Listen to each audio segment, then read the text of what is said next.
Hi guys, so ito ay hindi unboxing video. Tamad version to. Ayan na siya. Nakalabas na agad.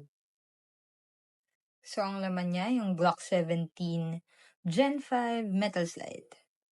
Dalawang magazine na built-in na yung battery. So mas okay siya, pwedeng palitan mo lang talaga. Kasi hindi kagaya nung pinapasok lang dito yung battery. Ang mangyayari, lilipat mo rin yung battery sa next magazine mo unless dalawa talaga yung battery mo. Tapos, charger, hard gels, gloves, laser thing to swap out with a barrel. Para kung gusto mo lang maglaro-laro, pwede. Para hindi kailangan ng gels. Kaso kapag naka-laser mode ka, kailangan mo i-hold tong release kasi pag hindi, magkakak siya yung naka-open, nagla-lock siya. So, yun, speed loader. So, ito palang model natin na to, metal yung slide niya. Meron siyang built-in hop-up. Hindi ko sure kung kita niya ba dito. Pero meron siyang built-in na. Ayan. So, ayan.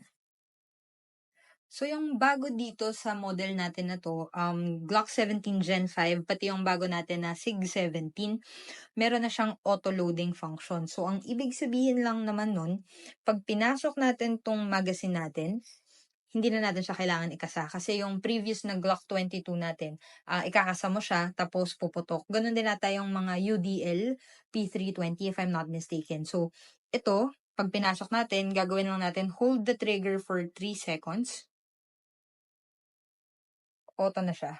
So, nakakasa na to, ready for firing. So, now let's do a fire test.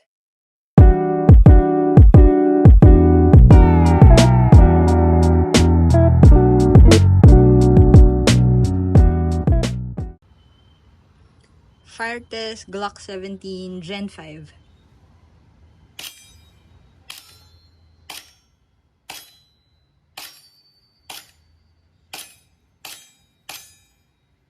So, pag na ganito guys, meron pa tong isa. Release nyo lang. Eto, wala na talaga.